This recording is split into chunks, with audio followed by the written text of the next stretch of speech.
soldier, lightning, pouring rain. When the hurly-burly sun, when the battle's lost and won, then will be ere the shed of sun, where the place upon the heath. There meet with Macbeth. I come for nothing! Cannot call! There he's found, and found there. Hover through the fog and fill the air.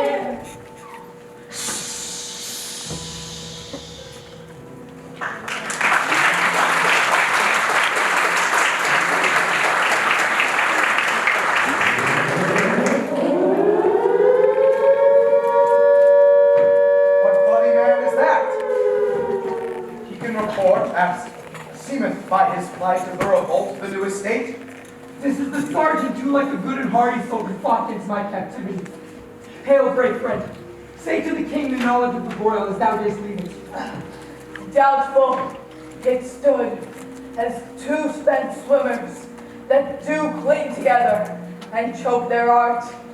The merciless MacDonald, worthy to be rebel, and for to that the multiplying villainies of nature do swarm upon him. But all's weak for brave Macbeth.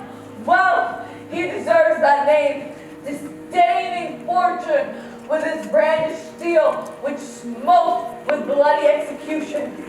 Like valor's minion, carved out a passage, till he faced the slave, which ne'er shook hands, nor bade farewell, till he unseated him from the nave to the chops and fixed his head upon our battlements. Oh, valiant cousin! Worthy gentlemen! Mark, King of Scotland, mark! No sooner justice had the valor armed, compelled these skipping currents to trust their heels, but the Norwegian lord, surveying vantage, with furbished arms and new supplies of man, began a fresh assault. Dismayed this not our captains, both Macbeth and Banquo? Yes, as sparrows the eagles, or the hare the lion.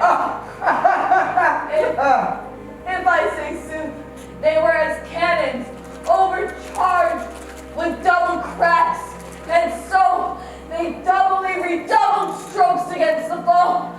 But I am faint, my gashes cry for help. So well thy words become thee as thy wounds. They smack of honor both. Go get thee surgeons!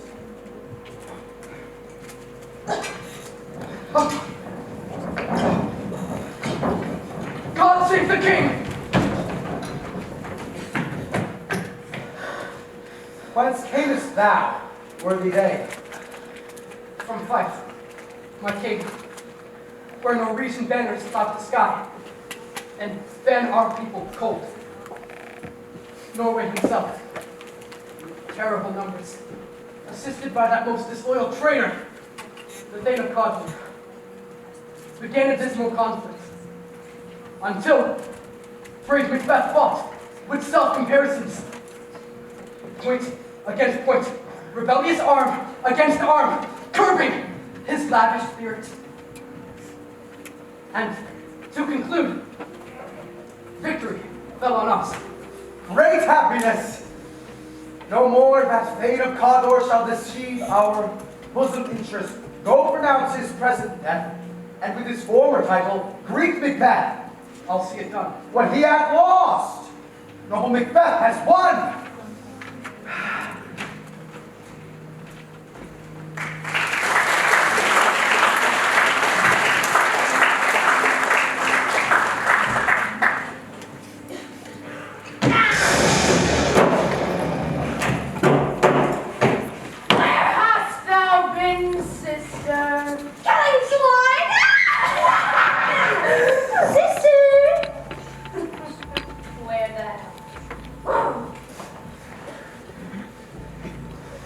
Look what I have.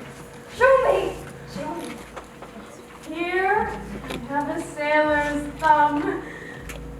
this homeward he did come. A drum.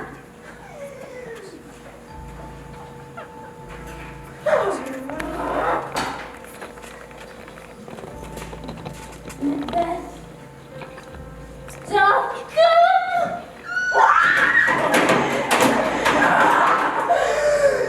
The weird sisters. Posters of the sea! And land. Thus to go about. Thrice the fire. Thrice to mine. And thrice again to make up the nine. Yes! The charms around us.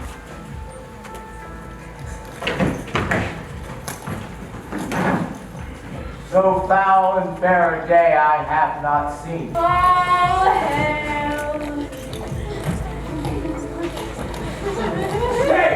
You imperfect speakers, tell me more. I know I am Thane of Glamis, but how of Cawdor?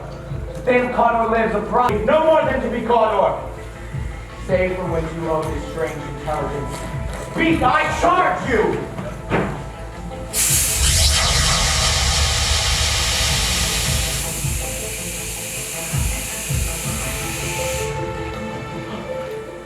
Your children shall be kings.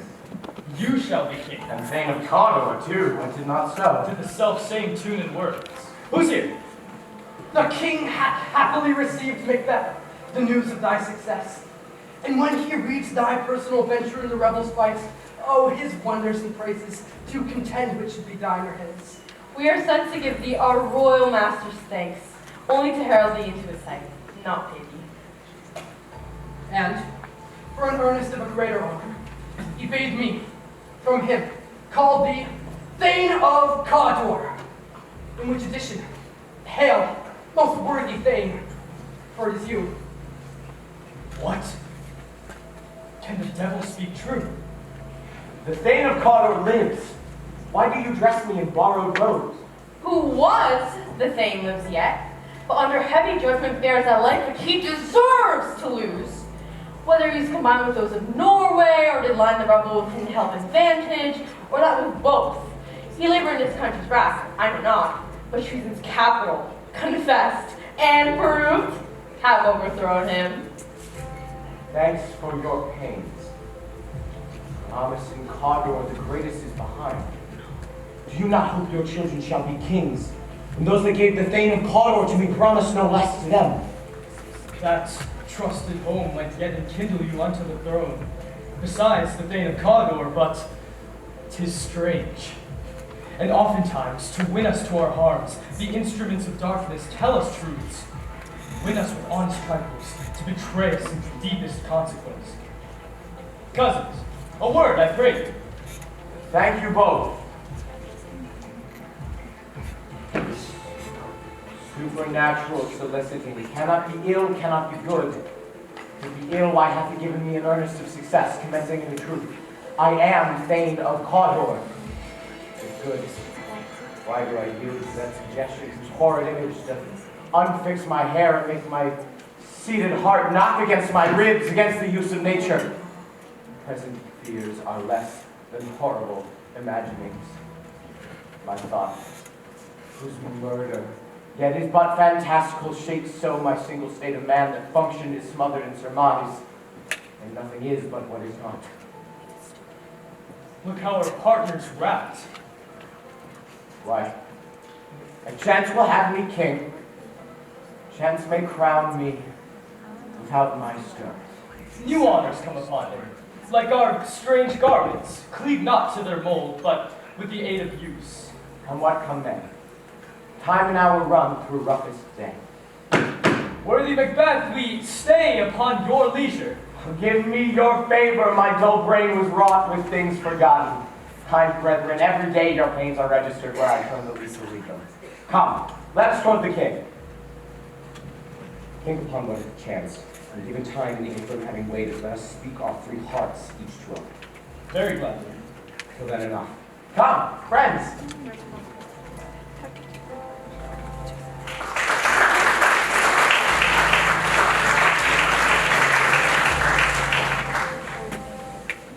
Is execution done on Cawdor? My liege, I spoke with one who saw his eye, who did report the very friends that he confessed his treasons, implored your highness's pardon, and set forth a deep repentance. Nothing in his life became him like the leaders. He died as one that's been studied in his death to throw away the dearest thing he owed, as 'twere a careless trifle. There's no art to find the mind's construction in the face. He was a gentleman on whom I built absolute trust. Oh! Worthy cousin! The sin of my ingratitude even now was heavy on me. All I have left to say, more is thy due than all I can pay. The service and loyalty I owe in doing pays itself. Your Highness's part is to receive our duties, and our duties are to your throne and state. Children and servants, which do what they should by doing everything safe for your love and honor. Welcome hither. I have begun to plant thee, and will labor to make thee full of growing. Noble Banquo! That has no less deserved, nor must be known, no less to have done so. Let me enfold thee, and hold thee to my heart. There, if I grow, the harvest is your own. Aye, plenteous joys, wanton in fullness, seek to hide themselves in drops of sorrow. Sons, kinsmen, thanes, and you, whose places are the nearest, know we will establish our estate upon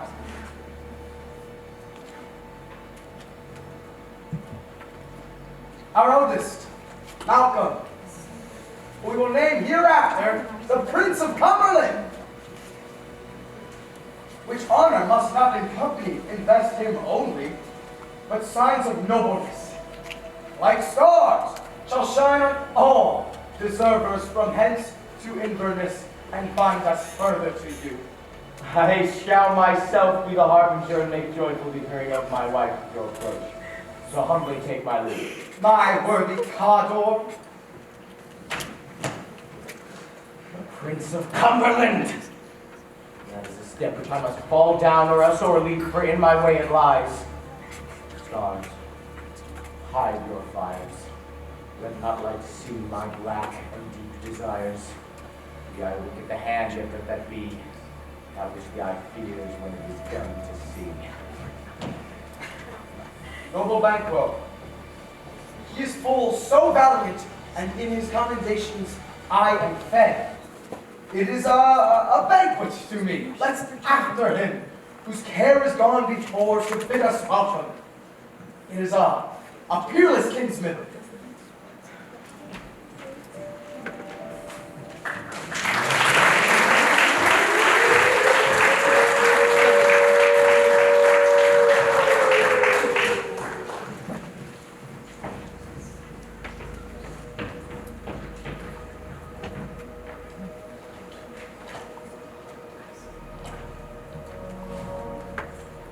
They met me the day of success, and I have learned by the perfectionist report they have more in them than mortal knowledge.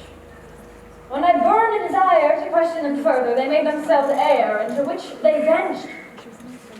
Whilst I stood wrapped in the wonder of it, came missives from the king, who all hailed me Thane of Cawdor, by which title before these weird sisters saluted me, and referred me to the coming on of time with hail king that shall be. This have I thought good to deliver thee, my dearest partner of greatness, that thou mightst not lose the dues of rejoicing by remaining ignorant of what greatness is promised thee. Plague to thy heart and farewell. Lammas thou art, and Cawdor, and thou shalt be what thou art promised. Yet I do fear thy nature. It is too full of the milk of human kindness to catch the nearest way. Thou wouldst be great, art not without ambition, but without the illness should attend it. What thou wouldst highly, thou wouldst holily. Wouldst not play false, hie thee hither, that I may pour my spirits into thine ear, and chastise the valor of my tongue, all that impedes thee from the golden round, which fate and metaphysical aid doth seem to have thee crowned withal. What is your tidings? The king comes here tonight. Thou art mad to say it. Is not thy master with him, who words so would have called for preparation? So pleases you, it is true. Our king is coming. One of my fellows had the speed of him, who almost dead for breath and scarcely more than would make up his message. Give him tendings. He brings great news! The raven himself is hoarse, that croaks the fatal entrance of Duncan. Under my battlements. Come, you spirits that tend on mortal thought. Unsex me here, and fill me from the crown to the toe top full of direst cruelty. May pick my blood, stamp up the access and passage to remorse that no compunctious visitings of nature shake my fell purpose, nor keep peace between the effect and it. Come to my women's breast, and take my milk for gall, you murdering ministers, wherever in your sightless substance you weigh on nature's mischief. Come, thick night, and pall thee in the dunnest smoke of hell, that my keen knife see not the wound it makes, nor heaven peep through the blanket of the dark to cry, hold! Hold!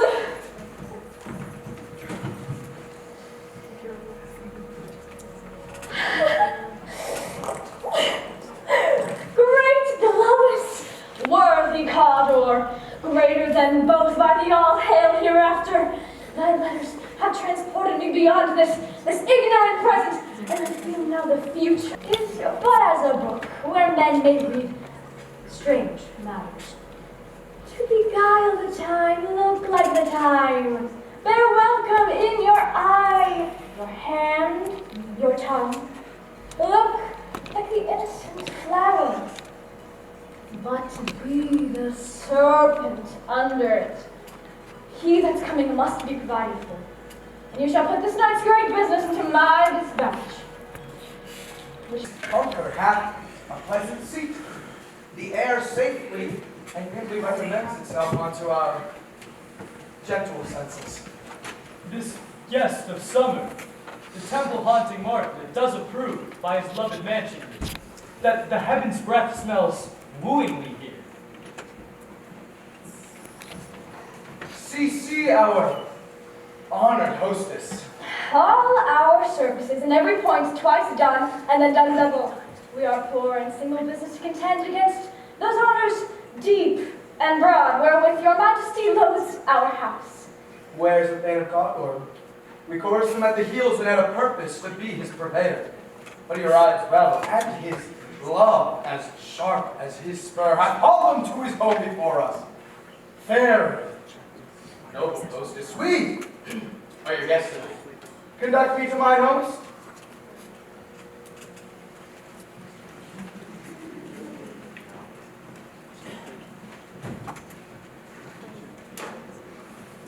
If we're done, when 'tis done, then 'twere well it were done quickly. If the assassination could trammel up the consequence and catch all with his surcease success, that this blow might be but the be-all and end-all here. But here on this banking shoal of time, we jump the life to come. But in these cases, we still have judgment here. And we but teach bloody instructions, which being taught return to plague the inventor. This even-handed justice commends the ingredients of our poisoned chalice to our own lips. He's here a double trust. First, the as I am his kinsman and his subject, strong both against the deed, then, as his host, should against his murderer shut the door, and not bear the knife myself. Besides, Duncan hath formed his faculties so he hath been so clear in his great office that his virtues will please like angels. Trumpet tongues against the deep damnation of his taking off, and pity, like a newborn babe striding the blast, or heaven's chariot with fortune upon his sightless couriers of the air shall blow the horrid deed in every eye, that tears shall drown the wind. I have no spur to prick the sun. You, Desdemora, none! What beast was it then that made you break this enterprise to me? When you durst do it, then you were a man. And to be more than what you were, you would be so much more the man. I have given suck, and know how tender is the love the babe that milks me. I would, while it was smiling in my face, have plucked my nipple from his boneless gums and dashed the brains out had I so sworn as you have done to this! If we should fail, We fail? What screwed your courage to the sticking place and will not fail? When Duncan is asleep, where to the rather shall his day's hard journey soundly invite him, will I, his two chamberlains, with wine and wassail, so convince that memory, the warder of the brain, shall be a fume, and the receipt of reason a limbeck only. When in swinish sleep their drenched natures lie as in a death, what not can you and I prefer upon the unguarded Duncan? What not put upon his spongy officers who shall bear the guilt of our great quell? bring forth men, children only, for thy undaunted metal should compose nothing but males. Will it not be received then, when we have marked with blood those sleepy two of his own chamber and used their very daggers, that they have done it? Who dares receive it other, when we shall make our griefs and clamors roar upon his death? I settle, and bend up each corporal agent to this terrible feat. Away, mark the time with fairest show. False face must hide, false heart doth.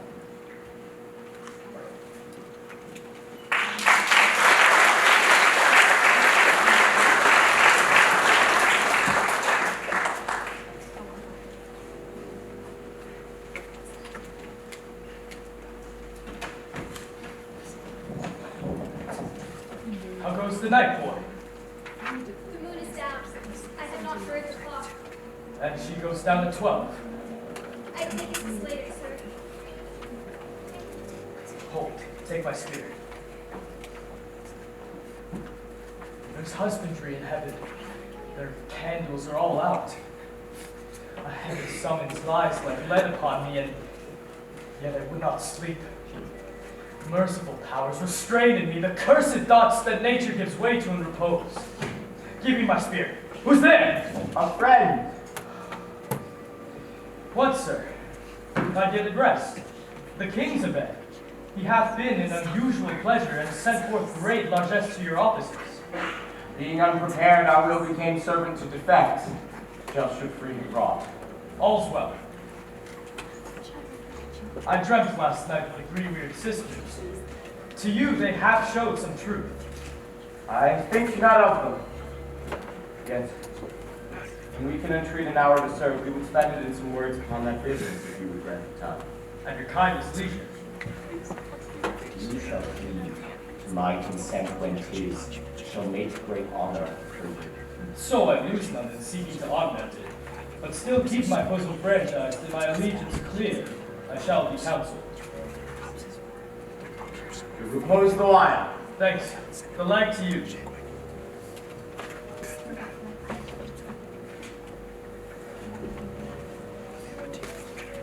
Go with thy mistress. When my drink is ready, she strikes upon the bell. Get thee to bed.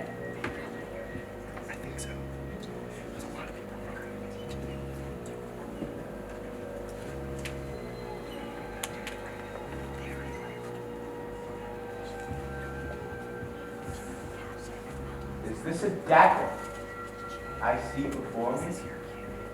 The handle toward my hand. Come, let me clutch thee. I have thee not, and yet I see thee still. Art thou not, fatal vision, sensible to feeling as to sight?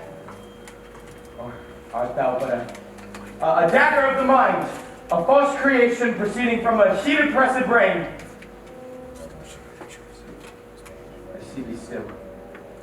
The form as palpable as this which I now draw. Thou marshals me the way that I was going. And such an instrument I was to use. Mine eyes are made fools of the other senses. Or else worth all rest. I see thee still, and on thy blade indulge gouts of blood, which was not so before. There's no such thing. Oh, is the bloody business which informs this to mine eyes? Now, o'er the one half world, nature seems dead, and the wicked dreams abuse the curtain's sleep. Thou shore, and firm set earth, hear not my steps, which way they walk, for fear thy very stones pray to my whereabout. Take the present horror from the time which now suits with it. Whilst I threat he lives, words to the heat of deeds, too cold breath gives.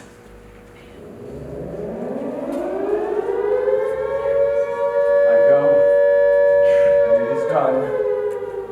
The bell invites me. Hear it not, Duncan, for it is a knell which summons thee to heaven or to hell.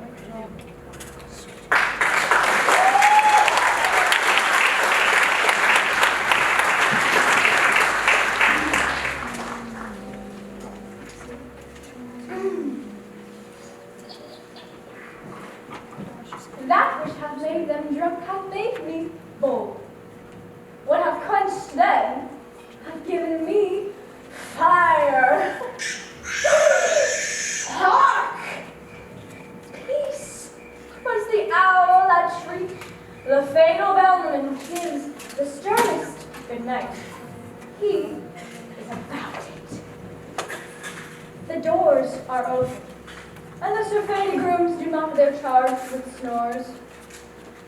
I have drugged their possets, that which death and nature do contend about them, whether they live or die.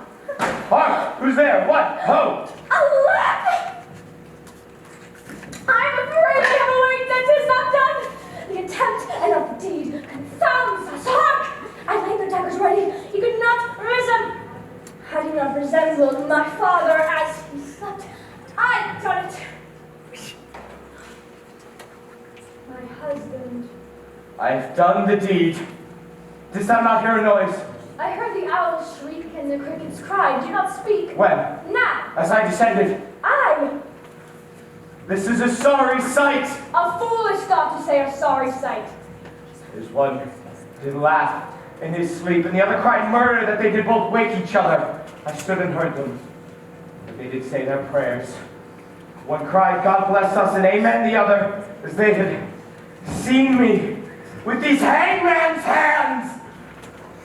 Listening their fear, I could not say amen, but they did say, God bless us. Consider it not so deeply. But wherefore could I not pronounce amen? I in most need of blessing, and amen stuck in my throat! These deeds must not be thought after these ways, so it will make us mad. I thought I heard a voice cry, sleep no more. Macbeth does murder sleep, the innocent sleep. Sleep that knits up the raveled sleeve of care, sore labor's bath, Death of each day is life, great nature's second course, chief nourisher and life's feast. What do you mean? Still it cried, sleep no more. Glamis hath murdered sleep, and therefore Cawdor shall sleep no more, Macbeth shall sleep no more. Who was it that thus cried?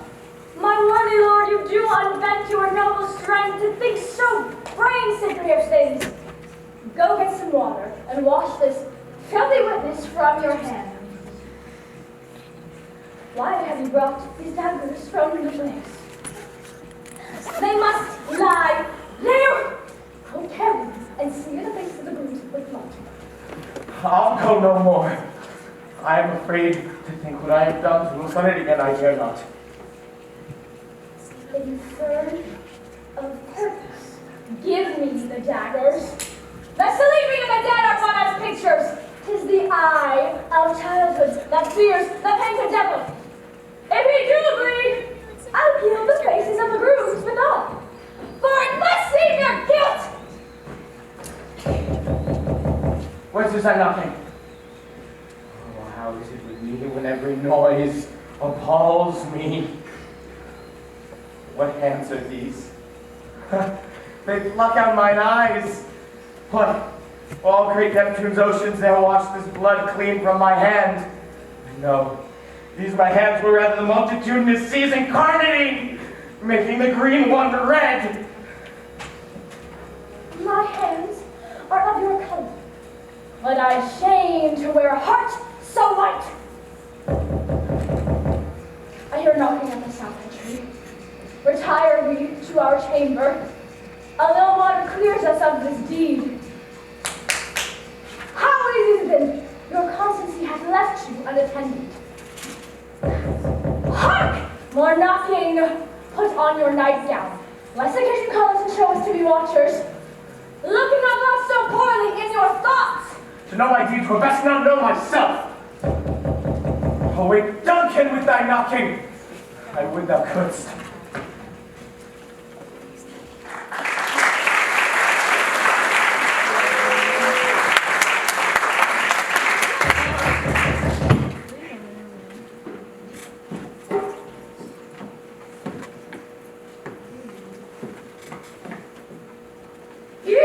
Knocking indeed.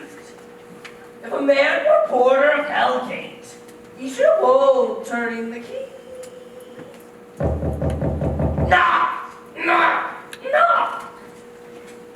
Who's there?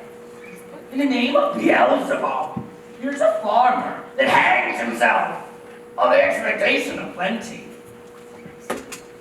Come in time. The napkins and how about you? There, you'll sweat for it! Knock, knock. Who's there? In the other devil's name, Faith, here's an equivocator that could swear on both the scales of either scale. Who can make reason enough for God's sake? Yet, could not equivocate to heaven. Oh, come in, equivocator. Knock, knock, knock. Who's there? Faith, here's an English tailor. Come hither for sitting out of a French hose. Come in, tailor. Here you may roast your ghosts. Knock, knock, knock. Never and quiet! What are you? This place is too cold for hell! I'll devil bore it no further! I thought I'd smell all professions and go the primrose way to the everlasting bonfire! Anon! Anon! I pray you, remember the porter. Was it so late, friend, ere you went to bed, that you do lie so late? Faith, sir, we were carousing till the second cock. and drink, sir, is a great promoter of 3 things. And what 3 things does drink especially provoke? Marriage, sir. Nose painting, sleep, and urine. Luxury, sir. It provokes and unprovokes. Provokes the desire, but it takes away the performance. Therefore, much drink may be said to be an equivocator with luxury. It makes him and it mars him, it sets him on and it takes him up. Persuades him and disheartens him, makes him stand to it, not to stand to. Therefore, equivocates him in his sleep, and giving him the lie, leaves him. I believe drink gave me the lie last night. That it did, sir. That it did. Is thy master stirring? It seems our knocking has awakened him. Good morrow, noble sir. Good morrow, above. Is the king stirring, worthy Thane? He did commend me to call timely upon him. I have almost slipped the hour. Not yet, but I'll show you to him. This is the door. I'll make so bold to call, but 'tis my limited service. Goes the king hence today? He does. He did appoint, so. The night has been unruly. Where we lay, our chimneys were blown down. And as they say, lamentings in the air. Strange screams of death. And prophesying with accents terrible of dire combustion and confused events. New hatched the woeful time. The obscure bird clamored the livelong night. And some even say the earth was feverish and did shake. It was a rough night. My young remembrance cannot parallel a fellow to it. Oh. Horror! Horror! Horror! Tongue nor heart cannot conceive, nor name thee. What's the matter? Confusion. Now hath made his masterpiece. Most sacrilegious murder hath broke up the Lord's anointed temple and stolen the life of the building. What is it you say, the lie? I mean you, his majesties. Approach thy chamber, see and speak for yourself. Awake! Awake! Ring the alarm bell! Murder! Treason! Welcome, Banquo! Shake off his downy sleep, death's counterfeit, and look upon death itself! Up, up, and see the great Duke's image! Welcome, Banquo Donovan! Rise from your grave as it sprites and counterfeits this horror! Ring the bell! What's the business? There's such a horrible trip it comes to part like the sleepers of the house. Speak, speak. Oh, gentle lady, 'tis not for you to hear, but I can speak. Oh, Banquo, your royal master is murdered. Wow! Alas! What in our house? Too cruel anywhere. Dear Duff, I prithee, contradict thyself and say it is not so. What is amiss? You are, and do not know it. The spring, the head, the fountain of your blood is stopped. The very source of it is stopped. Your royal father's murdered. Oh. By whom? Those of his chamber, as it seemed, had done it. The hands and faces raw, badged with blood. So were their daggers which found unwiped upon their pillows. We stared and were distracted. No man's life is to be trusted. Oh, yet I do repent me of my fury that I did kill them. Wherefore did you so? What man can be wise, amazed, temperate and furious, loyal and neutral in a moment? No man!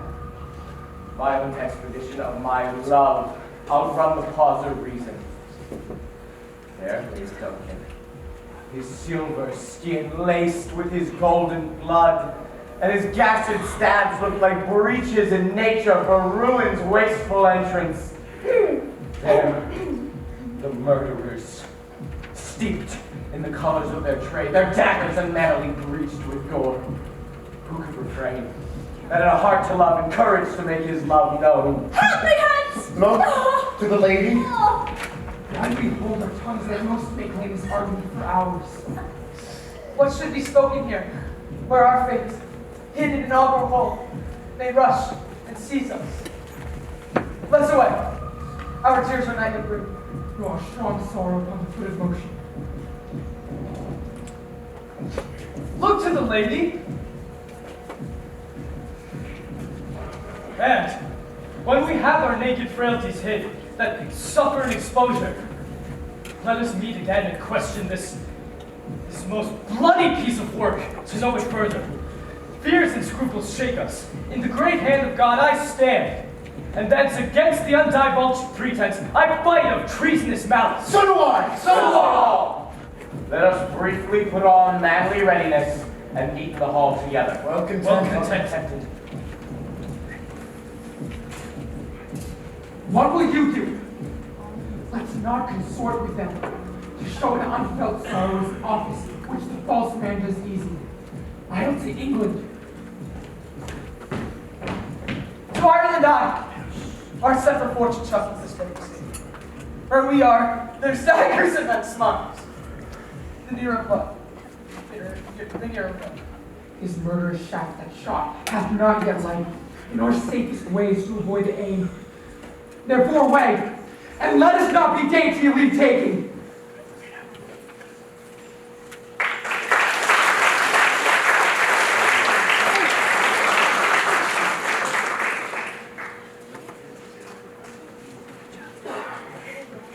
How comes the world, sir? Why, see you not? Is it known who did this more than bloody deed? Those that Macbeth had slain. Alas, they, what good could they pretend? They were suborned. Malcolm and Donovan, the king's two eldest sons, stole away and fled to England, which puts upon them suspicious of the deed. Then, 'tis most like the sovereignty will fall upon Macbeth. It's already gone to stone to be invested. Will you discover? No. Cousin, I'll home to my children and wife in fight. Well, I'll just go. May you see well things there, cousin. Adieu. Farewell.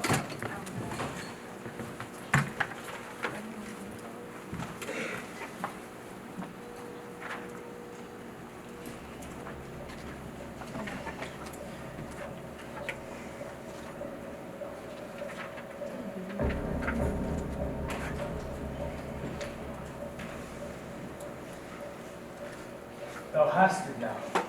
King, Cawdor, Glamis, all as the weird women promised, and I fear thou playest most foully for it.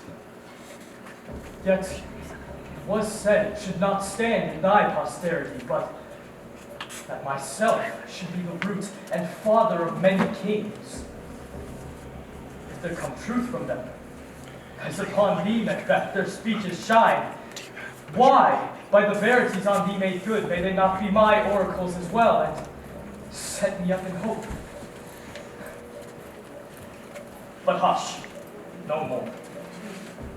Here's our chief guest. If he'd been forgotten, he'd been as a gap in our great feast, and in all thing unbecoming. Tonight we hold a solemn supper, sir, and I request your presence. Let your highness command upon me, to the which my duties are a most indissoluble tie forever knit. Rise you this afternoon. Aye, my good lord. We most desired your advice in this day's council, which has been both great and prosperous, but we'll take tomorrow. As far you ride. As far, my lord, as will take up the time twixt this and supper. Fail not our feast. My lord, I will not. We hear our bloody cousins are bestowed in England and in Ireland, not confessing their cruel parricide, but instead filling their heroes with strange invention. But of that tomorrow. Goes flayouts with you. Aye, my good lord. Our time does call upon us. Farewell.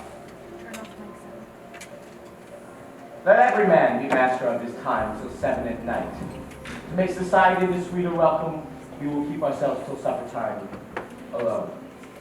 While then, God be with you. Sirrah, a word with you. And those men are our pleasure. Fetch them, bring them before us.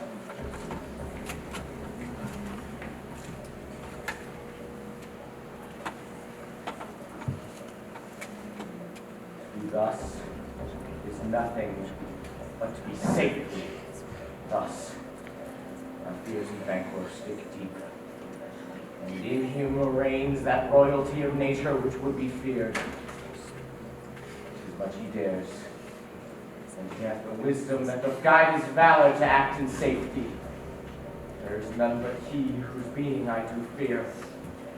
And under him my genius is rebuked, as it is said Mark Antony's was by Caesar. He chid the sisters when they first put the name of king upon me, and bade them speak to him. Then, prophet-like, they hailed him father to a line of kings. On my head they placed a fruitless crown, put a barren scepter in my grip, thence to be wrenched with an unlineal hand. If it be so, for Banquo's issue I have filed my mind. For them, the gracious Duncan, I have murdered, put rancors in the vessel of my peace only for them, and mine eternal jewel given to the common enemy of man, to make them kings, the seed of Banquo kings! Rather than be so, come, fate, into the list, and champion me to the utterance. Who's there? Now go before the gate, stay there till we call. Was it not yesterday we spoke together? It was, so please your highness. Well then, now, consider it my speeches. Know that it was he who in times past held you so under fortune that you thought had been our innocent self. This I made good to you our last conference. You made it known to us? I did so, and went further, which is now our point of second meeting. Do you find your patience so predominant in your nature that you can let this go? Are you so gospeled as to pray for this good man and for his issue, whose heavy hand hath bound you to the grave and beckoned us forever? We are men, my liege. Aye, you are men. As hounds and greyhounds, mongrels, spaniels, curs, shuffs, water rugs, and demi-wolves are all cut by the name of dogs. It is the valued file which distinguishes the swift, the slow, the subtle, the housekeeper, the hunter, each according to the gift which bounteous nature hath in him enclosed. Whereby he does receive particular ambition to reveal that lights them all alike, and so of men. Now, you have station in the file, not your worst. Rank of man or say. I will put that business in your bosoms whose execution takes your enemy off, grapples you to the heart of us, where our health but sickly in his life, which in his death is perfect. I am one, my liege, whom the vile blows and buffets of the world have so incensed that I am reckless to what I do despite them. And I another. So, weary with disasters, tough with fortune, that I will set my life upon any chance to mend it or be rid of it.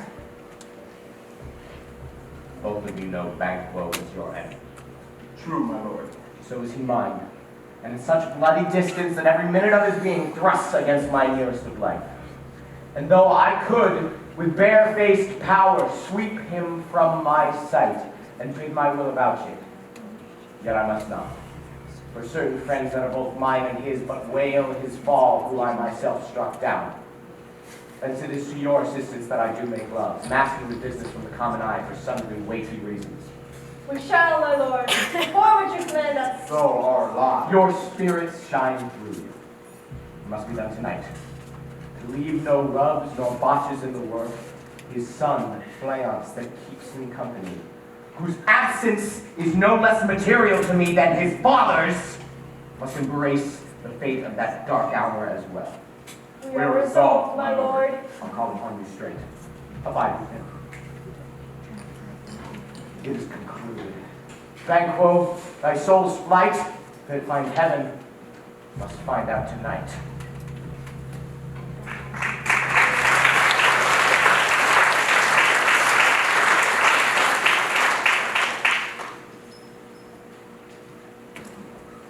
Is Banquo gone from court? I have, but he returns again tonight. Says the king, I would attend his leisure for a few words.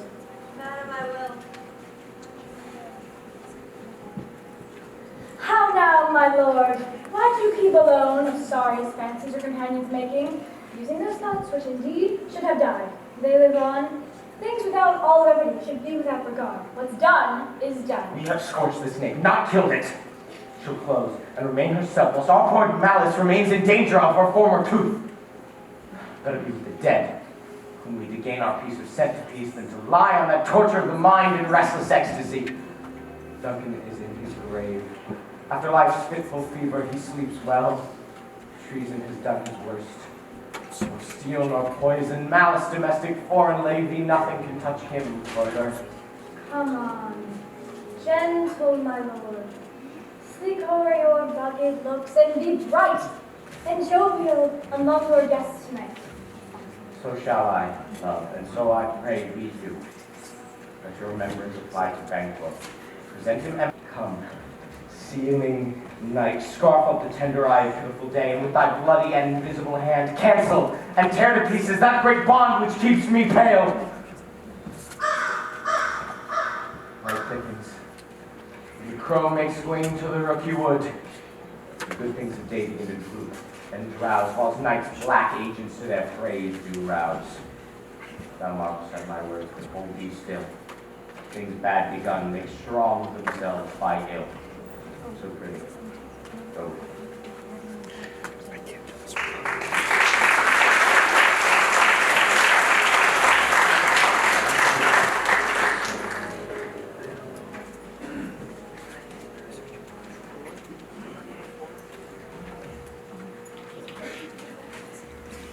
But who did bid thee join with us?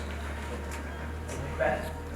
He needs none of his trust, since he delivers our offices and what we have to choose with the direction just. Then stand with us. The west yet glimmers with some streaks of gay, now spurs the lady traveler face, and near approach the subject of our watch. Hark. I hear footsteps. Ho! Then dizzy, those that are within who know that flirtation are already in the court. His right about. Almost mile. But he does you do. So all men do. From hence to the bunker. Make it their walk.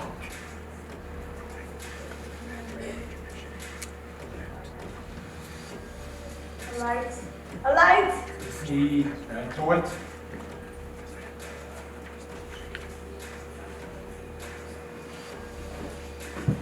will be rain tonight. Let it come down! Oh, treachery!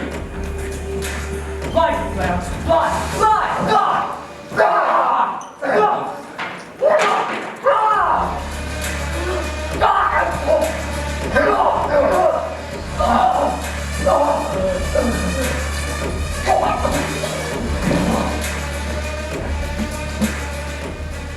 Who did strike out the light? Is it not the way? There's but only one down. The sun has fled. We have lost the best half of our affair! Well, let's away and see how much is done.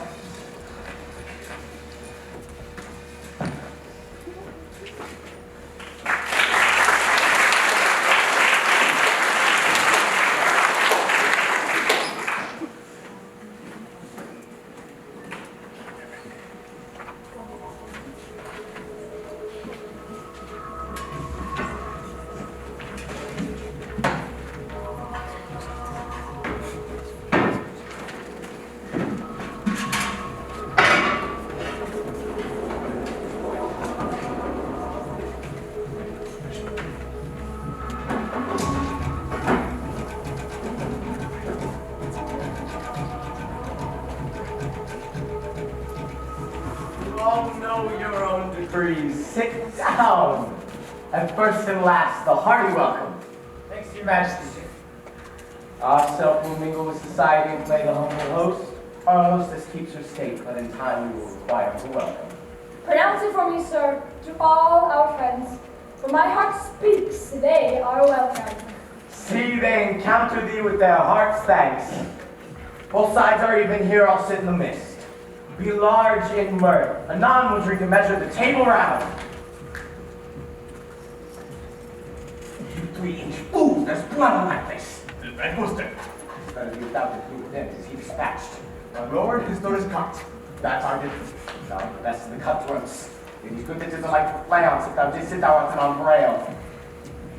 My lord, seance is... Speak.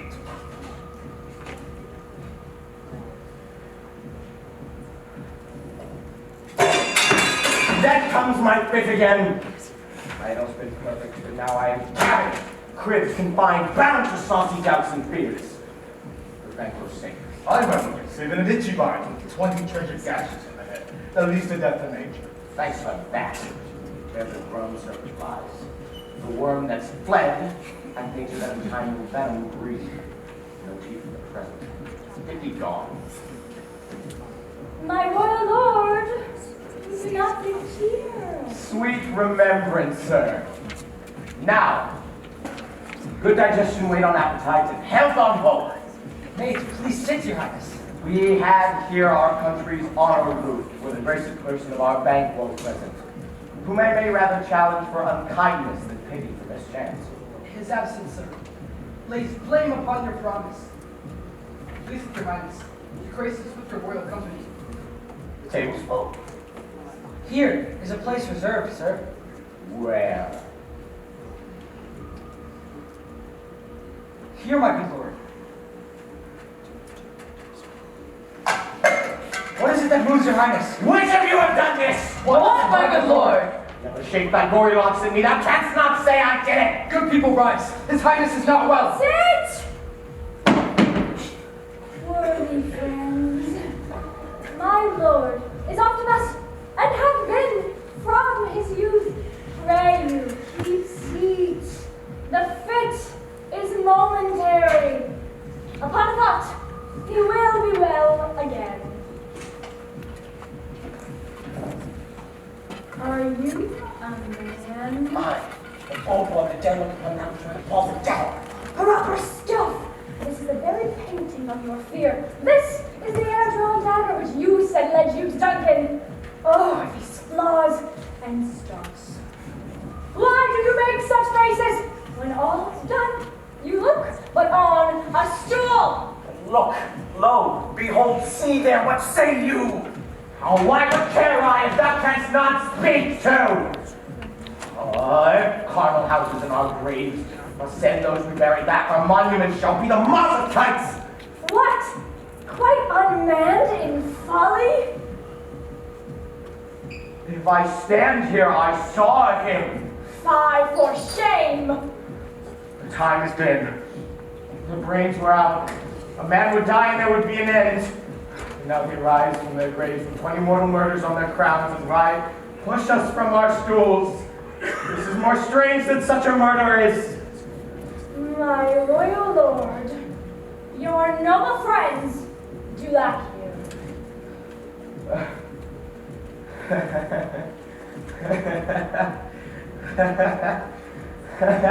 Do not use as me, most worthy friends. I have a strange infirmity which is nothing to those that know me. Come, love and health to all, then I'll sit down. Give me some wine, fill full. I drink to the general joy of the whole table, and to our dear friend Banquo, whom we miss, would he were here. To him and all we thirst, and all talk. Our duties and the pledge.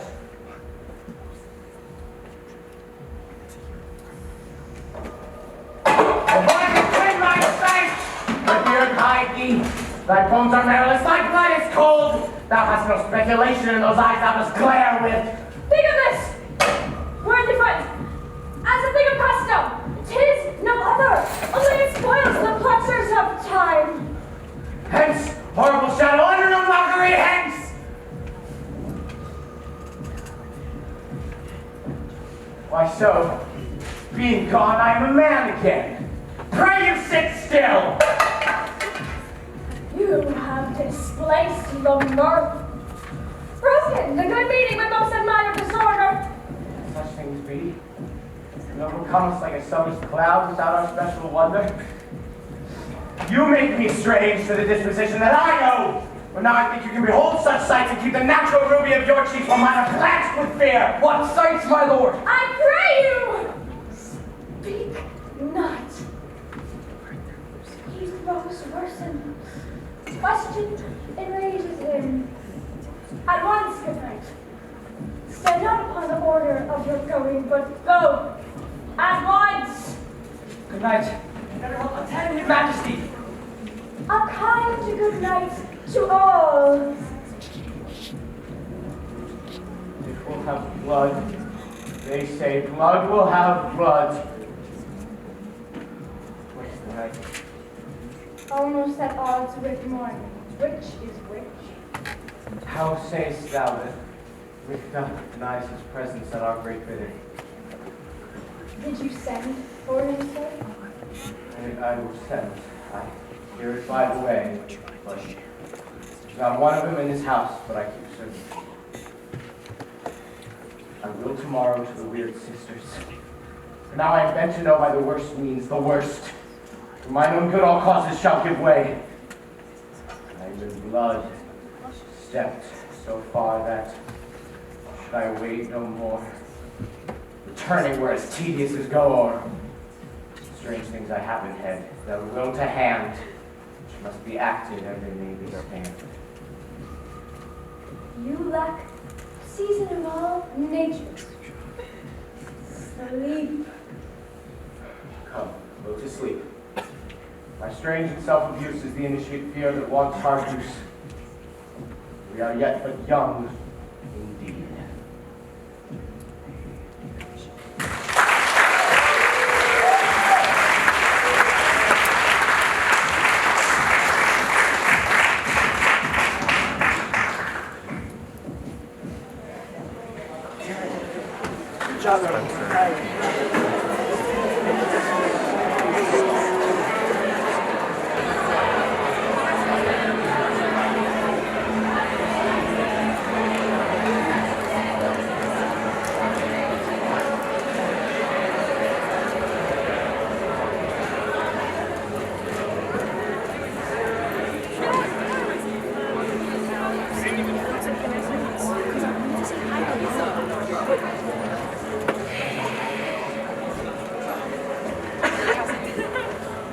Wider stance. Move.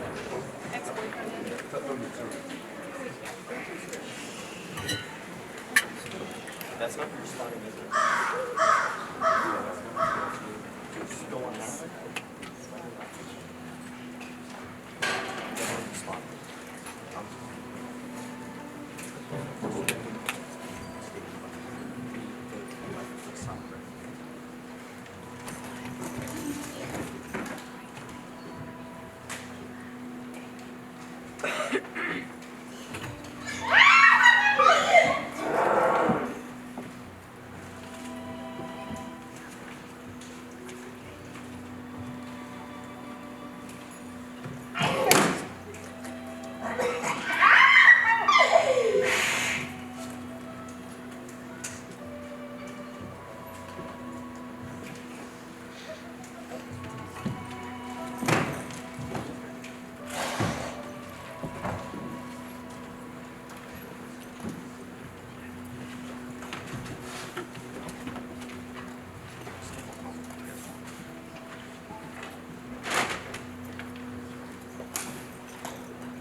Why?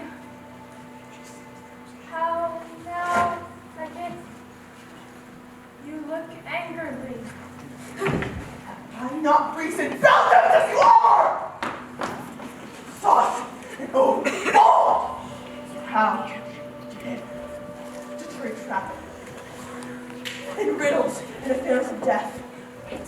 And I, the mistress of your charms, the contriver of all harm, never called to bear my part, or show the glory of our art. And which is worse, had but for a wayward son, spiteful and wrathful, who loves for his own ends, not for yours.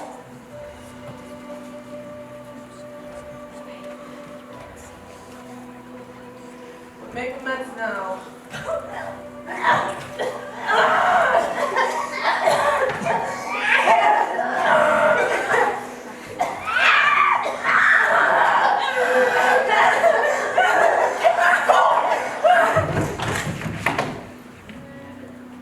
An apple with an apple.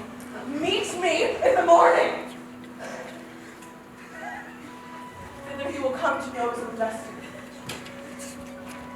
Your charms and your vessels provide, your spells and everything besides. I am the air. This night, I'll spend much more fatal and dismal end. Great business will be wrought ere noon. Upon the corner of the moon, there hangs a vaporous drop profound.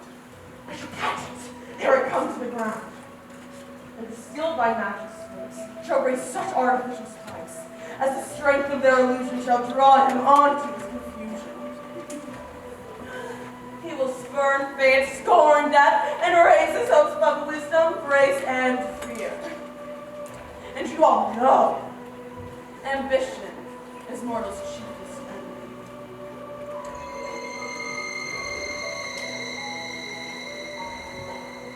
Hark, I am called. My little spirit sea sits in the foggy clouds. Hey.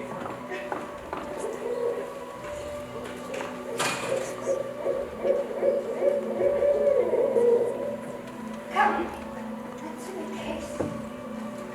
She'll be back soon again.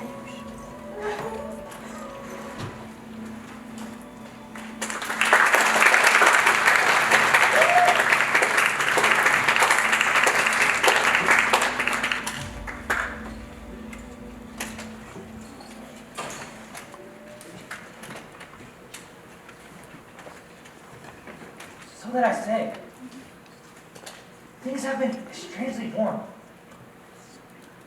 The gracious Duncan was pitied by Macbeth. Mary, he was dead. And then the right and valiant Banquo walked too late. Who you may say it please you. Fleon's killed for Fleon's fled. Men must not walk too late. Who cannot want the thought how monstrous it was for Malcolm and Donalbain to kill their own gracious father? Damned fact. How it did grieve Macbeth. Did he not straight in pious rage tear the two delinquents, who were the slaves of drink and thralls of sleep? Was not that nobly done? Aye, and wisely too, for it would have angered any man alive to hear the men deny it. So that I say, he has borne all things well. And I do think that had he had Duncan's sons under his key, as it please heaven he shall not, that they would find with swords kill a father, so should Fleance. But peace, for from broader words, Macduff failed his presence at the tyrant's feast. I hear Macduff lives in disgrace. Sir, can you tell me where he bestows himself? Malcolm, the son of Duncan, from whom Macbeth holds the due of birth, lives in the English court. Thither Macduff is going to prey upon the king's aid and wake Northumberland and warlike Stewart. And by the help of these, and him above to ratify the work, we may again give our tables meat, sleep to our nights, free from our feast and bloody banquets, do faithful homage and receive free honors, all which we pine for now. And this report had so exasperated Macbeth that he prepared for some attempt of war. Some holy angel fly to the court of England and unfold his message here to come. And that swift blessing may soon return to our suffering country, under a hand accursed. I'll send my prayers with him.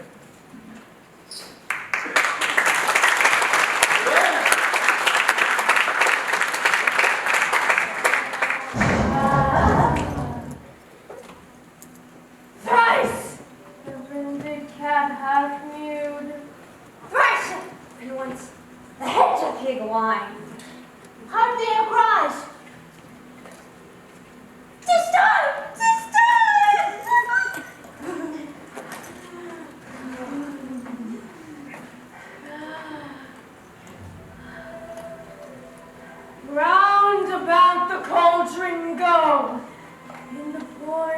entrails of Megarome.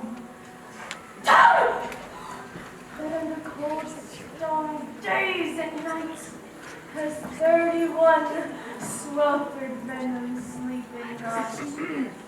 Boil them first in the charmed pot. Double toil and trouble, fire burn and cauldron bubble. Fill it of a finished snake. In the cauldron, boil and bake. Eye of newt and toe of frog, will a bat and tongue of dog, adder's fork and blind worm sting, lizard-legged, owlet's wing, for a charm of powerful trouble, like a hell-broth boil and bubble. Double, toil and trouble, fire burn and cauldron bubble.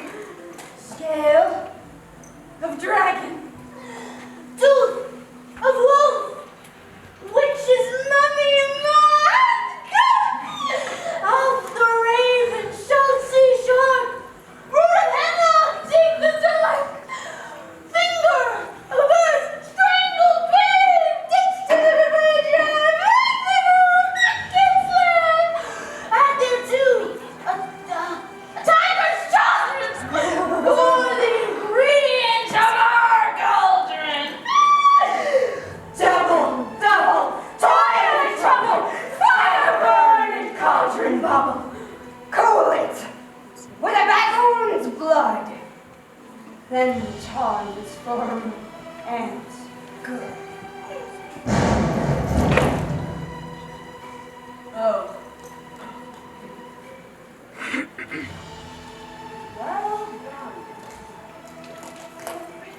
I commend your pains, and everybody shall share the games. And around about the cauldron sing like elves and fairies in a ring, enchanting all easy men.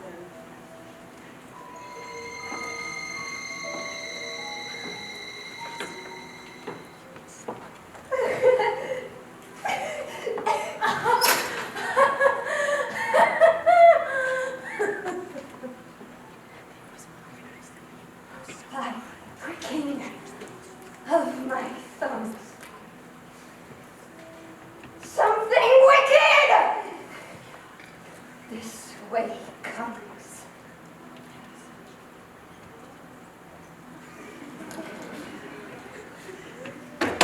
Now, you secret black midnight hags, what is it you do? A deed without a name. I conjure you. By that which you profess, however you come to know it, answer me to what I ask you.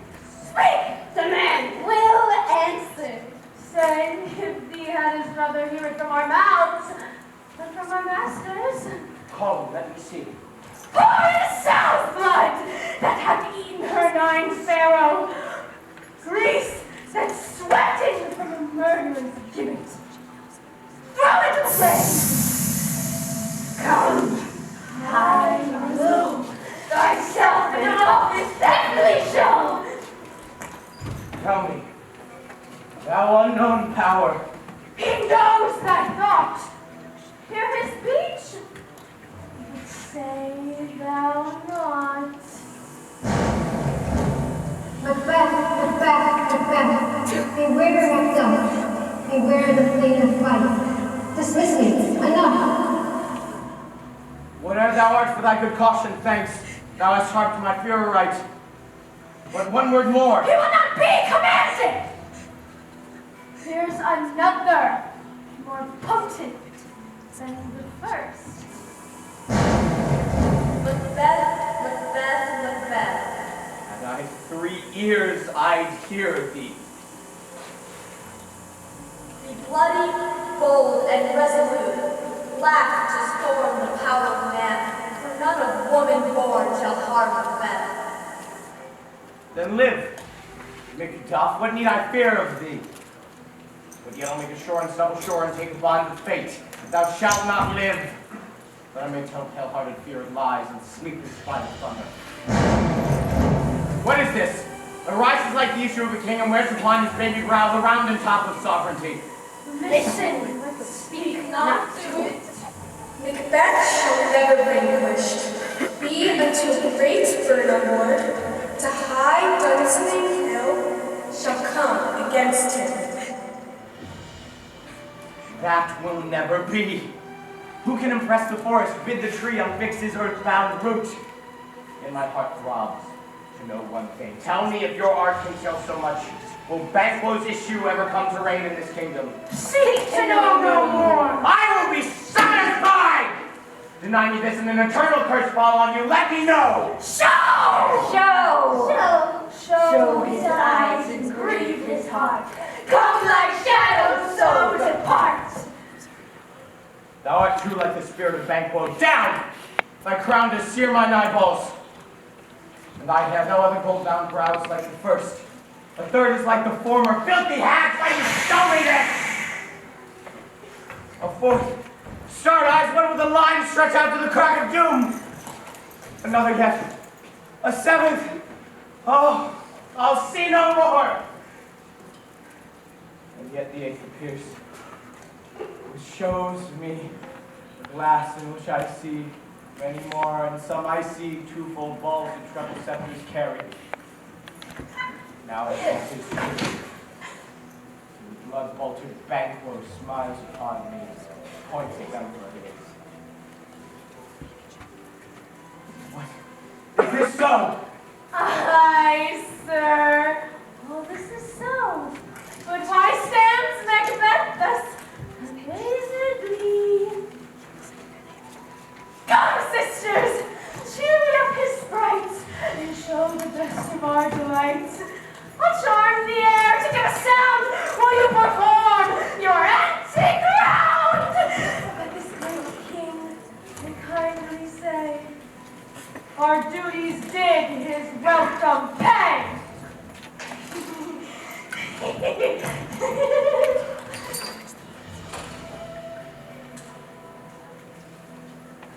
Where are they? Gone! Oh, let this pernicious hour stand I accursed in the calendar. Come in, without them. What's your grace's will? Saw you the weird sisters.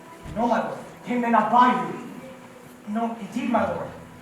Infected be the air whereon they ride. Damned all those that trust them. Who was it came by? 'Tis 2 or 3. I give you word that Macbeth has fled to England. Fled to England. Aye, my lord. Time now anticipates my dread exploits. Conqueror Macbeth I was. Seize upon Fife, give to the edge of the blade his wife, his babes, and any unfortunate souls that trace him in his line. No more boasting like a fool. His deed I'll do before this purpose cool. But no more sights. Where are these gentlemen? Bring me where they are.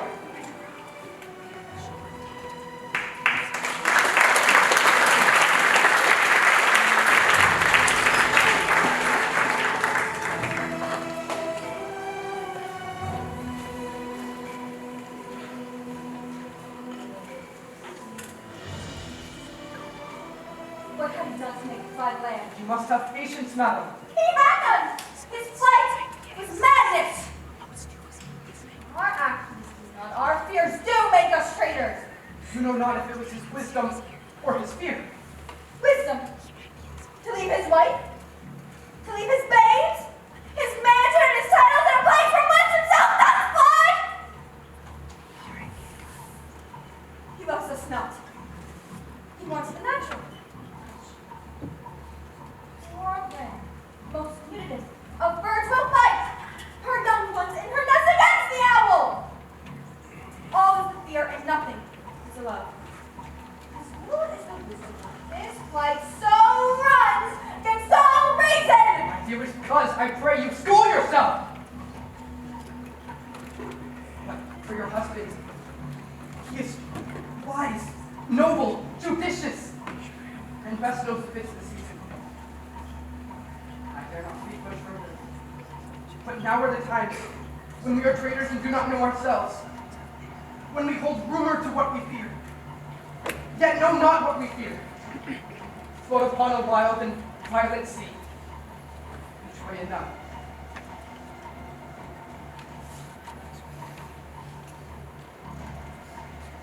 My pretty cousin, blessings upon you. Father he is, and yet he's fatherless. I'm so much a fool should I stay longer. It would be to my disgrace and your discomfort.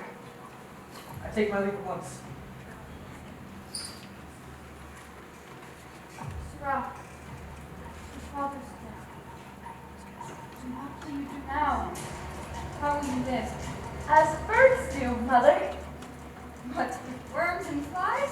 With what I get, I mean, and so do they.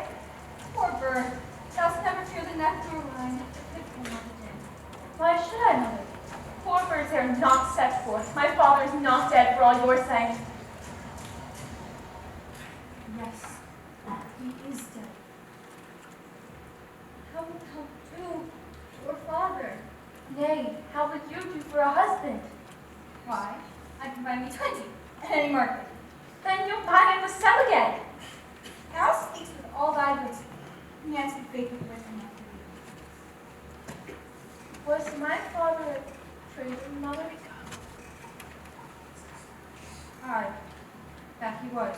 What is a traitor? Why, one that swears and lies. And be all traitors that do so? Everyone that does it is a traitor and must be hanged. And must they all be hanged that swear and lie? Everyone. Who must hang them? Why, the honest man. Then the liars and swears are fools, for there are liars and swears enough to beat the honest men and hang up them. No, God help thee, poor one. How wilt thou do, poor father? Nay, how will you do for a husband? Rather, how thou talkst. No. Bless you, fair dame. You know not of me, but I need your honors to work your person.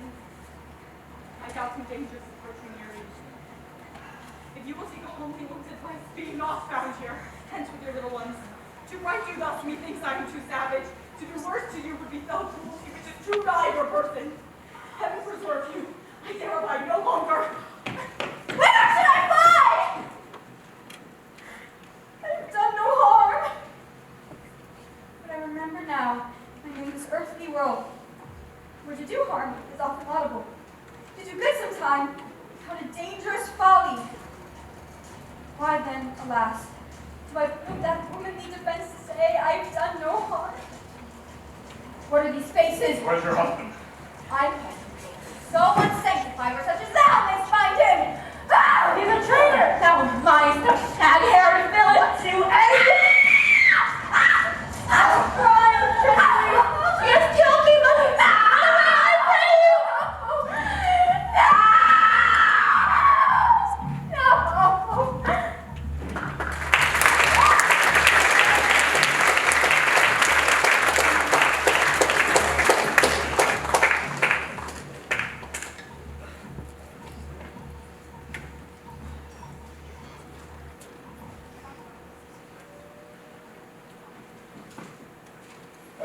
Malcolm, let us hold fast this mortal blade, and my good men bestride on our downfallen birthdom.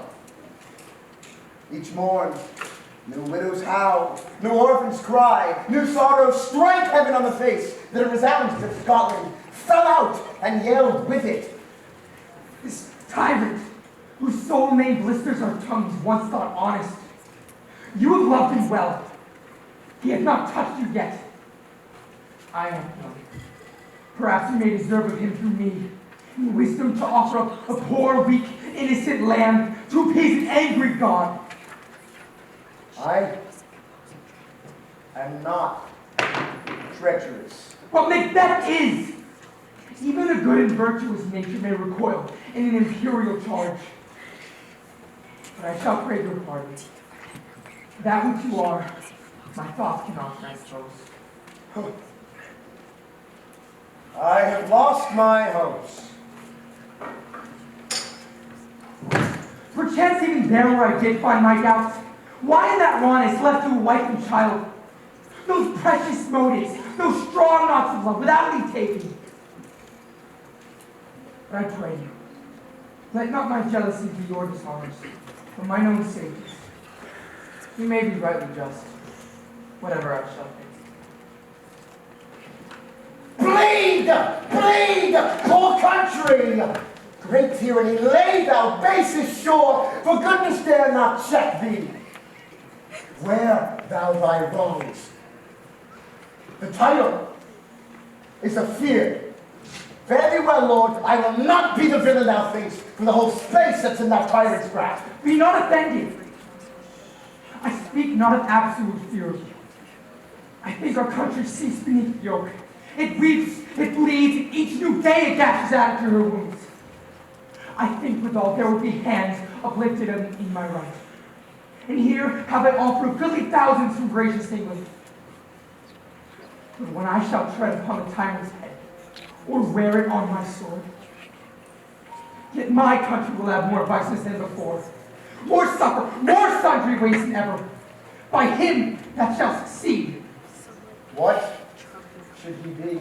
It is myself I mean, in whom I know which all the particulars of vice is so grafted, that when they shall be opened, black Macbeth will seem as pure as snow, and the poor state will esteem him as a harmless lamb, compared with my confineless one. Not in the legions of horrid hell can come a devil more down to top Macbeth. I grant you blood, luxurious, false, deceitful, sudden, malicious, smacking of every sin that has a name. But there's no bottom, none to my voluptuousness. Your wives, your daughters, your matrons, your maids cannot fill up the cistern of my lust. And my desire, all continent, impediment would overbear that to oppose my will. Better Macbeth such an one to reign. With this there grows, in my most ill-composed affection, such a staunchless grief, that were I king, I should cut off the nobles of their lands, desire him for his jewels, in this other's house, and my more having would be as a sauce, to make me hunger more. To forge quarrels unjust against the good and loyal, destroying them for their wealth. This greed grows deeper, sticks with more pernicious root than summer seeming lust, and it hath been the blade of our slain kings. Yet do not fear. Scotland hath treasures to fill up your own will of your mere own, these graces weighed with others portable. But I have none! The king becoming graces as justice, verity, temperance, stableness, lowliness, perseverance, bounty, fortitude, courage, patience. I have no relish of them, but abound in the division of each several crime acting in many ways. Nay, had I power, I should pour the sweet milk of concord into hell itself. Uproar the universal peace. Confound all unity on earth. Oh, Scotland! Scotland! If such a one be fit to govern, speak. I am as I've spoken. Fit to govern? No! Not fit to live! O nation, miserable, with an untitled tyrant, bloody scepter. When shall thy see thou wholesome days again, since that the truest issues of thy throne, by his own interdiction, stands accursed and does blaspheme his breed? Thy royal father was a most sainted king. The queen that bore thee, often upon her knees than on her feet, died every day she lived. These evils thou repeat upon thyself, hath banished me from Scotland. Oh, my breast, thy hope ends here! Make up! This noble passion, child of integrity, hath from my soul like the black scruples, and reconcile my thoughts to thy truth and honor. Devilish Macbeth, by many of these trains, has sought to bring me into a coward, but modest wisdom plucks me from over-credulous haste. But God above, deal between thee and me, for even now I put myself to thy direction. and I speak my own detraction. Here abjure the taints and blames I've laid upon myself for strangers to my nature. I am yet unknown to one, never was forsworn, scarcely has coveted what was mine own. At no time broke my faith, would not betray the devil to his fellow, and delight no less in truth than life. My first false speaking was this, upon myself. For what I am truly is thine, and my poor country's to command.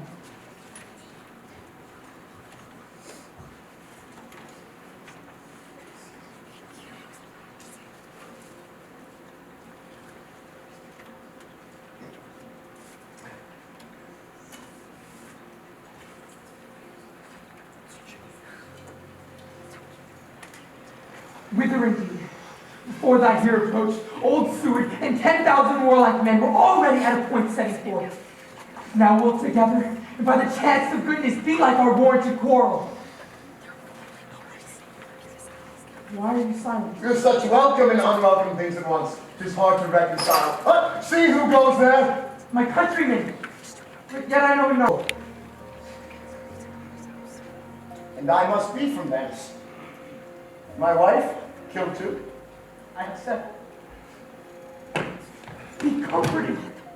Let us make medicines of our great revenge. He has no children.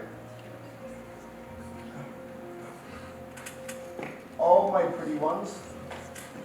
Did you say all? All Hellkite! All? What? All my pretty chickens and their dam at one fell swoop? Disputing like a man! I shall do so!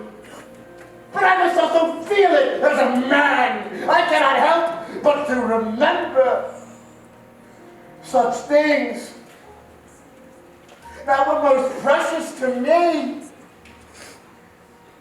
Would heaven look on me and not take their part? Sinful Macduff, they were struck for thee. Not that I am, not for their own demerits, but for mine, throw slaughter on their souls. Heaven rest them now. It is the whetstone on your sword. Let grief convert to anger. Blood's not the heart. Enrage it! Bring thou this fiend of Scotland within my blade's line, set him. If he scape, heaven forgive him too!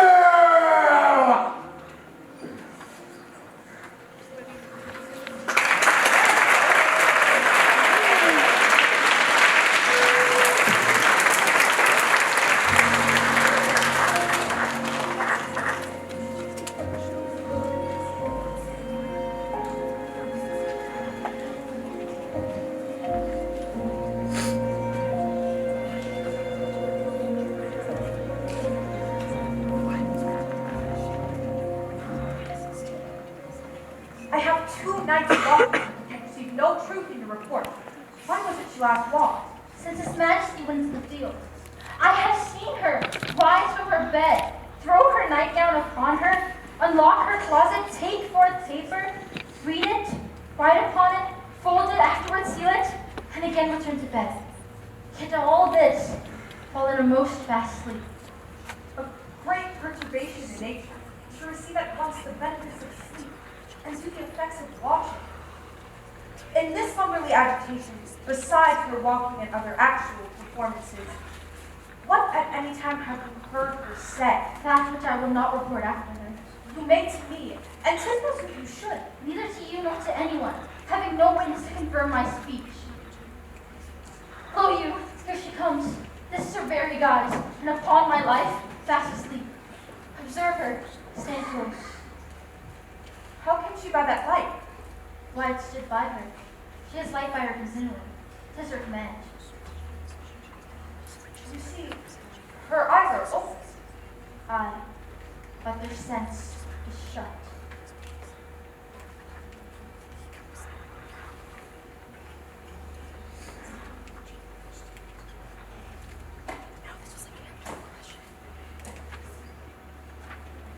does now. Look how she rubs her hands.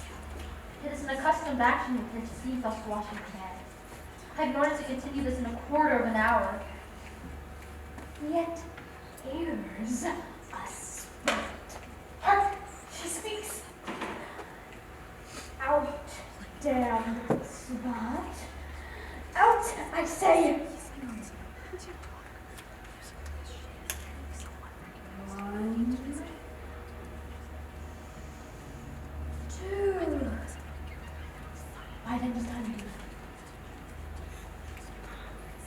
Elizabeth. Fie, my lord, fie. A soldier and a feared, but how fear who knows it, when there are none who can call our power to account?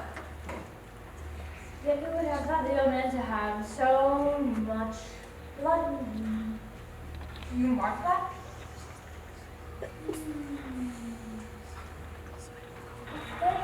A wife? Had a wife. Where is she now? What? Will these hands ne'er be clean? No more than no more than you mar with this dying. Go to, go to.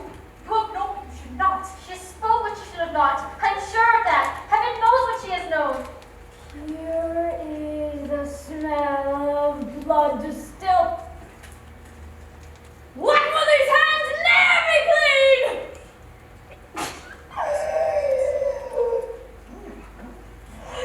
The sigh is there. The heart is sorely charged. I would not have such a heart in my bosom for the dignity of the whole body. Well, Pray God it be. this disease is beyond my practice. Yet, I have known those which have walked in their sleep, who have died totally in their beds. Wash your hands. Put on your nightgown. Look not so pale. I tell you that the godknight was buried. He cannot come out unscreamed. You can sew?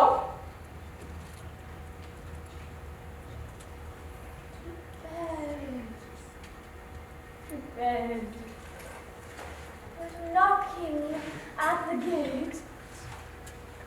Come, give me your hand. What's done cannot be undone. Bed to bed. She now go to bed? Directly. Bed.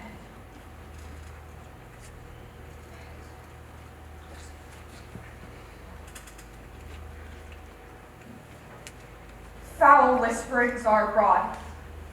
Unnatural deeds do breed unnatural troubles.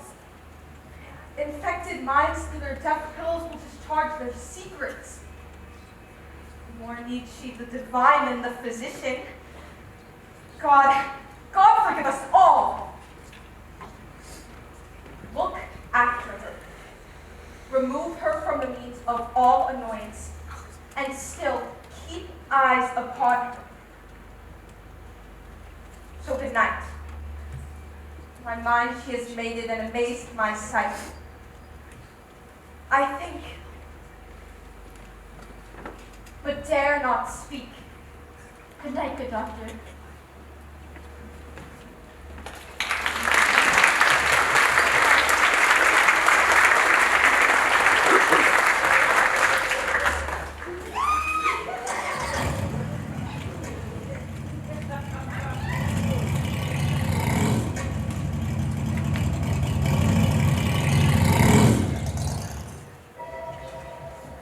Powers near. Let on my Malcolm, his Uncle Seward, and the good Macbeth. Revenge burns in them. To give to your causes, puts the bleeding in the grim alarm, excite the mortified man. Near Burnham Wood shall we well meet them. That way they are coming. I'm certain, sir, he is not. I have a file of all the gentry. There is Seward's son, and many unrough youths that even now protest their first of battle. What does the tyrant? We're just name, showing fortifies. Some take man. Others are reservated to plot down with fury. But preserve cannot belt with an separate cause. Within the belt of rule. Now does he feel a secret murder sticking upon his hands? Now my newly revolts his upbraid faith breach. Those he commands move only in command and nothing in love. Now does he feel us howling loose about him like a giant throw upon a dwarfish thief? Who then shall blame his rested senses to recoil and start, when all there is within him does condemn itself for being there. We'll march we on, meet we the medicine of the sickly real, and with him pour we in our country's purge, each drop of us. Sow as much as needs. Do the song flower and drown the weeds. Make we our march toward Burnham. Bring me no more reports, let them fly all. Till Burnham would remove to Dunsinane, I cannot taint with fear. What's the boy Malcolm? Was he not born of woman? The spirits in no all mortal consequences have pronounced to me thus. Fear not, Macbeth, for no man that's born of woman shall e'er have power upon thee. And fly, false fames, and mingle with the English epicures. The mind I sway by, and the heart I bear, shall never sag with doubt nor shake with fear. The devil damn thee, thou cream-faced loon, where dost thou that goose look? Yeast villain! Soldier, sir! Overread thy face and overread thy fear, thou lily-livered boy! What soldiers? Hatch, death of thy soul, those linen chiefs of thine are counselors to fear. What soldiers lay base? The English force so crazy. Take thy face hence. Satan! I'm sick at heart when I behold Satan, I say! Push would cheer me up or deceive me now. I've lived long enough. My way of life has fallen into the sear, the yellow leaf. That which should accompany old age's love, honor, obedience, troops of friends I must not look to have, but in their stead curses, not loud but deep. Mouth, honor, and breath which before heart would fain deny, but dare not.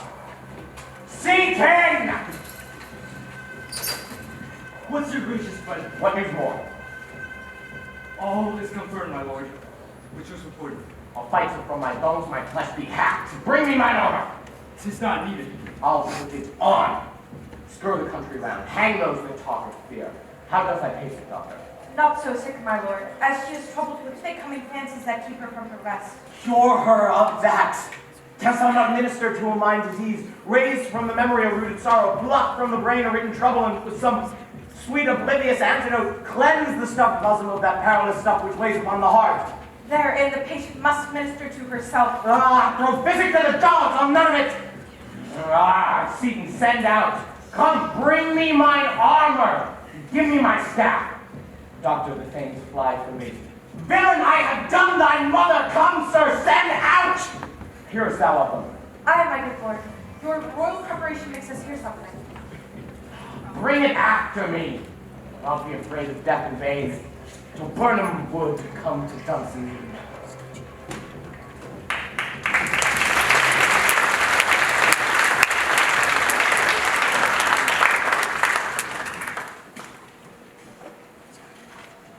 Cousins, I pray the days are near at hand, the chambers are safe. We doubt nothing. Well, what is this before us? Who would have burned him? Let every soldier hew him down bound and bear it before him. Thereby we shall shadow the numbers of our host, and make discovery ere in report of us. It shall be done. If you learn no other like the confident tyrant who still Dunsinane, I will endure setting down before it. 'Tis in vain hope. Where there's advantage to be given, both more and less have given him the revolt.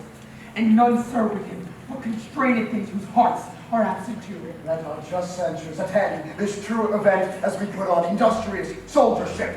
The time approaches that we will in due decision know what we shall say we have and what we owe. Thoughts speculative their unsure hopes relate, but certain issues strikes us others, towards which advance the war.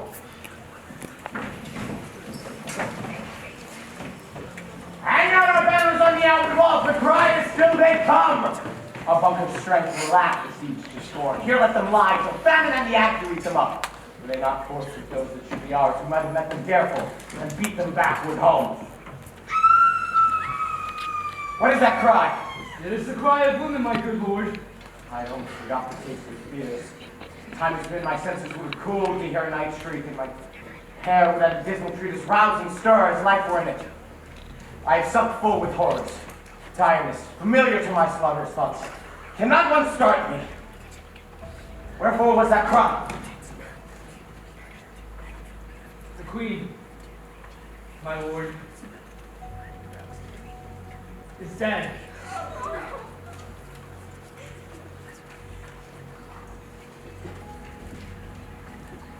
She should have died hereafter. There would have been time for such a word. Tomorrow, and tomorrow creeps in this heavy pace from day to day to the last syllable of recorded time. And all our yesterdays were but lighted fools the way to dusty death. Out of brief candle, lights a walking shadow.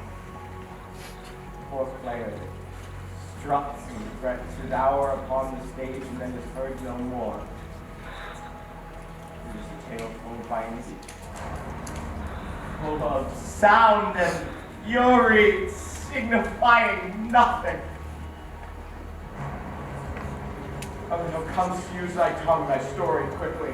Gracious, my lord, I should report that which I saw, but know not how to do it. Well, say, sir.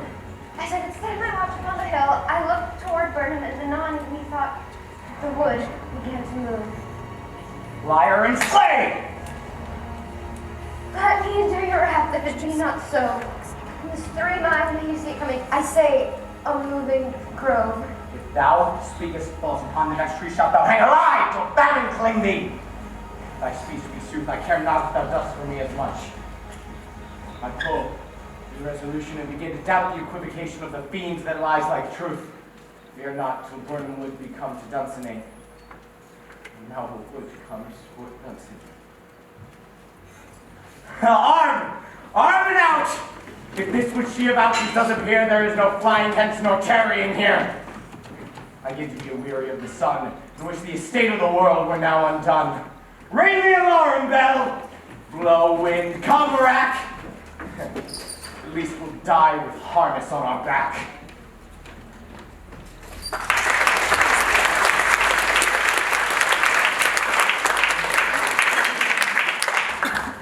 Now near enough. Your leafy sweeps go down and show like those you are. Lead our first battle when we're done. We will take upon what else remains to do. Do we but find the tyrant's power tonight? Let us...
The noises! Tyrant, show thy face, if thou be slain, and with no stroke of mine. My wife and children's ghosts will haunt me still. Either thou, Macbeth, or my blade, with an unbattered edge on sheath again, undeeded. Thou shouldst be by this great ladder, one of greatest note seems bruited. I will find him! Fortune more, and I beg not! Quickly, sir. The book is gently rendered. The tyrant's people on both sides do fight, but the noble dames do greatly in the war. The devils himself professes yours, and little is to do. We met with foes straight beside us. Enter, sir. The book. Why should I play the Roman fool and die on mine own sword? Swords I smile at, weapons laugh to scorn that's brandished by a man that's of a woman born. Turn, he lies, the gashes do better upon them. Turn! Turn! Turn! Hellhound! Turn! Woman, else I have avoided thee, but get thee back. My soul is too much charged with blood of thine already. I have no words! My voice is in my blade! Thou bloody of villain, then terms can give thee out!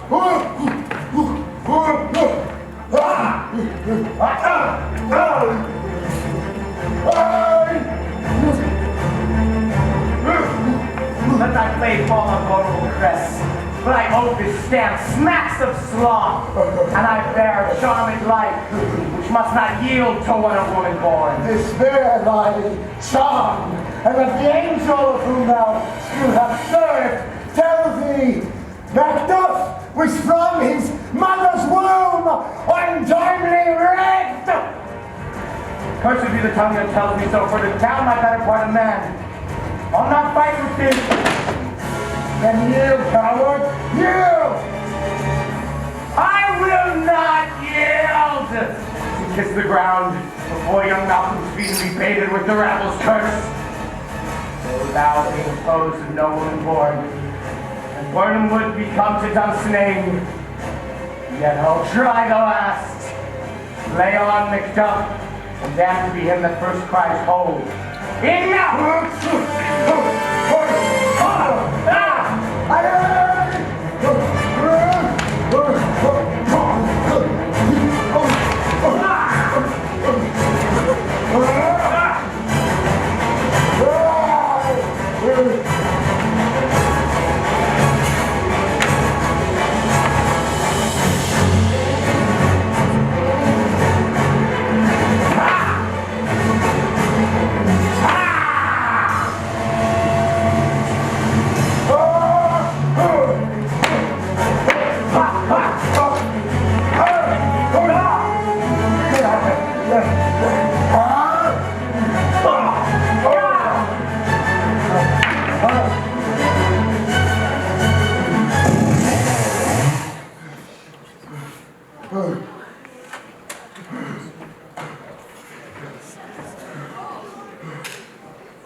Some must go on.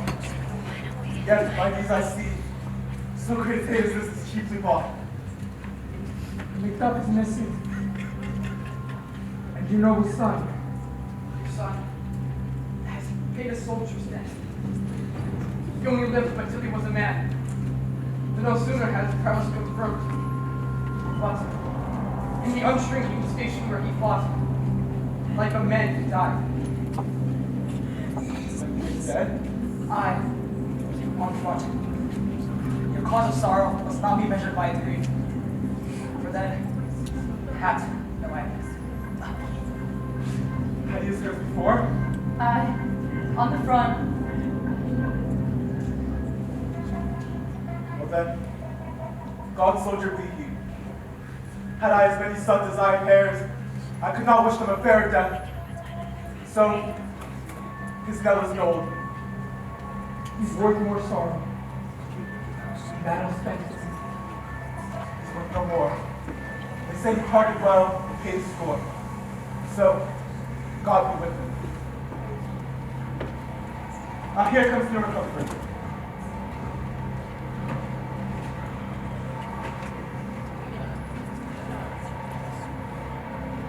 Hail, King! So thou art. Behold! The usurpers! Cursed! Hurt!